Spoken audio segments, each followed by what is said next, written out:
Hello, my name is Ralf Friedrichs. I'm an addiction recovery coach and the host of the Take Your Life Back Today show. As an addiction recovery coach, I want to share something with you, and let me be crystal clear to leave an everlasting impact upon you. Just imagine being buried alive. You're in a coffin, but you know you're not dead. You don't know how to get out of that coffin. You try lifting the lid, but the enormous weight upon the lid prevents you from opening the lid. You then try to bang on the lid to unsettle the dirt. Maybe somebody else start digging their way down towards you.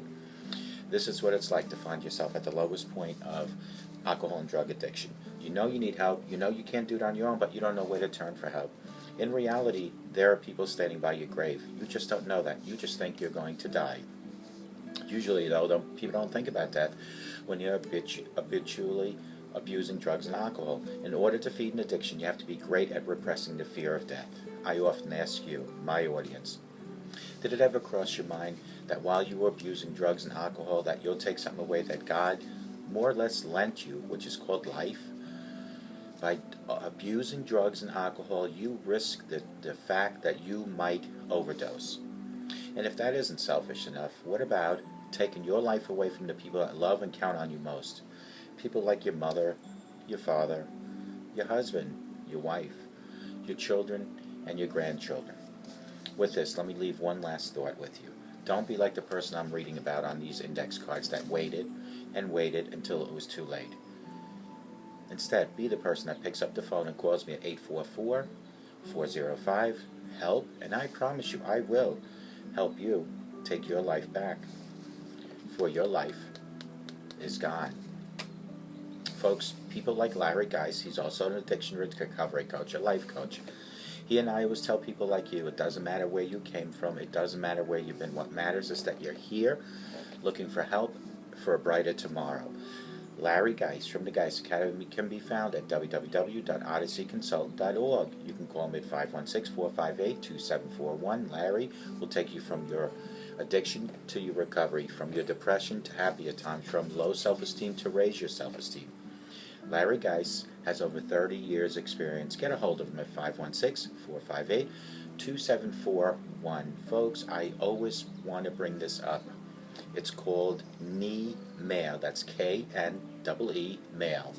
And what that is that when we go to bed at night, we always take our slippers off and we leave them by the edge of the bed. Well, starting today, I'm going to ask you to take your slippers and stick them all the way under your bed. In the morning, when God allows you and gives you another day to wake up, go and retrieve the slippers, look under your bed and go and get them. And then while you're on your knees, give a shout out to God. Ask God for guidance and direction, for forgiveness and mercy. Thank God for another day that He's allowing you to be on this earth. This is God's creation. Do you see this behind me? See that water? See the waterfall? There's someone out there that doesn't have the opportunity to wake up in the morning. Give God a shout out. I call it knee mail. Thank God for the home you have, for the family, the clothing, and the food. If you do this every night, putting your slippers under the bed, and every morning to retrieve those slippers, you'll have a time and a place for your personal knee mail to God.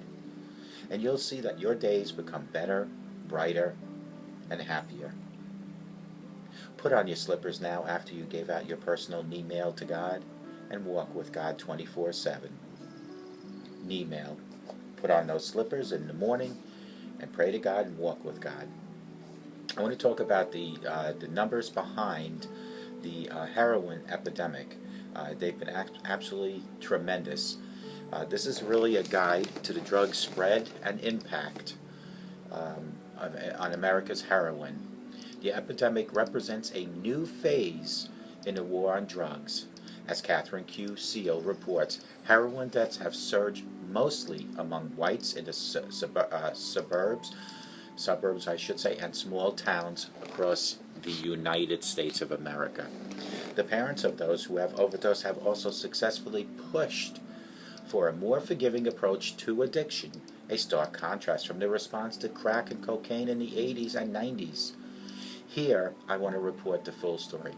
Did you know that 39% sharp rise in heroin-related deaths jumped from the previous couple years? In 2012 to 2013, the Heroin deaths have increased by 39%, and this is up from 2002 to 2012. The rate of heroin-related overdose deaths nearly quadrupled, according to the Centers for Disease Control and Prevention. 90% 90% of first-time heroin users are white. Researchers have found that prior to the 1980s, whites and non-whites were equally represented among first-time heroin users, but that has changed as heroin use has expanded across other parts of the country. Now, nearly 90% of all people who tried heroin for the first time in the past decade were white, and a growing number are middle class or wealthy people. In July of last year, the CDC found significant increases in heroin use and found that in groups that historically had low rates before, including women and people with private insurance and higher incomes, have increased by 4 times. The gaps between men and women, lower and higher incomes, and people with Medicaid and private insurance have narrowed in the past decade. 75% of heroin addicts use prescription opiates before turning to heroin. 3 out of 4 heroin addicts started off by using prescription drugs, according to a recent survey, which is part of a growing body of evidence that many of today's heroin users are shifting from prescription pill addiction to heroin, including the older people, because they cannot afford the prescription drugs prescribed by doctors, so they turn to heroin to relieve their pain. The CDC reports that 45% of people who used heroin between 2011 and 2013 were also addicted to prescription painkillers. People who are dependent on prescription opiates are 40 times more likely to abuse dependent and be dependent on heroin, according to the CDC. 325 opiate-related deaths just in New Hampshire last year. New Hampshire has taken over. I mean, Long Island is pretty high too, but New Hampshire really, has been really bad. If you remember the primary presidential race, every candidate talked about the heroin usage in New Hampshire. Opiate deaths were up 76% in New Hampshire in 2014, with 325 people dying from opiate overdose, according to state figures. Emergency room visits from heroin have more than tripled since 2013 in the same location, New Hampshire. In Massachusetts, opiate deaths rose 20% in 2014 and are up 63% over 2012. The Boston Globe reported while Maine has seen heroin-related deaths surge as well, in Vermont, Governor Peter Sumlin declared the state to be in a full-blown heroin crisis. Nationally, deaths from heroin rose to 8,260 from 2013. $133 million in federal funds will combat the epidemic in response to the surge in heroin use. President Obama traveled this month to West Virginia to discuss his $133 million proposal to fight drug addiction by expanding access for drug treatment and prevention programs throughout the country. Some law enforcement experts and African American leaders have expressed frustration with the fact that there seems to be more tolerance and sensitivity for drugs once they move into white communities. This is not a new problem, we all know that, said Mark Maurer, executive director for the Sentencing Project, which examines racial issues in the criminal justice system. Go back about 100 years on race and drug war. Look at marijuana. In the 1930s, marijuana was demonized, and the popular image of it was used by racy parts of town where blacks or Mexican Americans went. That was a perception. Then, in 1960s, millions of largely white middle-class college students started consuming enormous quantities of marijuana, and the perceptions changed almost overnight. 71 new cases of HIV reported in the state of Indiana, as heroin use has soared there as well. A raft of new HIV and hepatitis outbreaks have happened this year in states like Indiana, Kentucky, and West Virginia. In March, the Indiana Governor Mike Pence, now a VP contender, declared a state of an emergency over the state's HIV outbreak, with 71 cases reported between December and March in Scott County alone, north of Louisville. All of them linked to the use of intravenous drugs. Hepatitis C cases have been increasing in Maine, Missouri, and large parts of the Appalachia.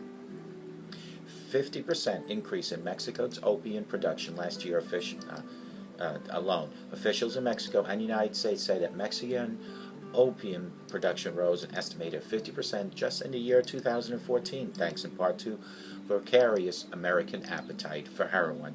It is all part of a global search.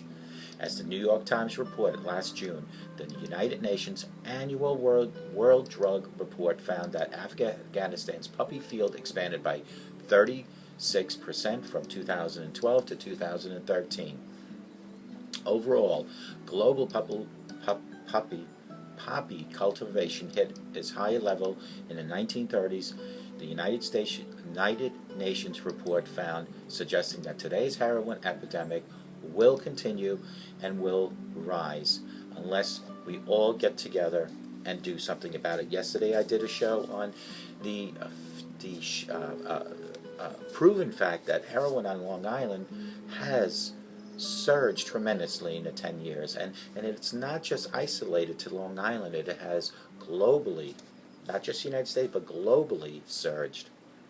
As I stated once before, that the senior citizens, they are turning to heroin because it's cheaper to kill their pain than getting prescription drugs or prescription painkillers, because a lot of the senior citizens only have Medicare.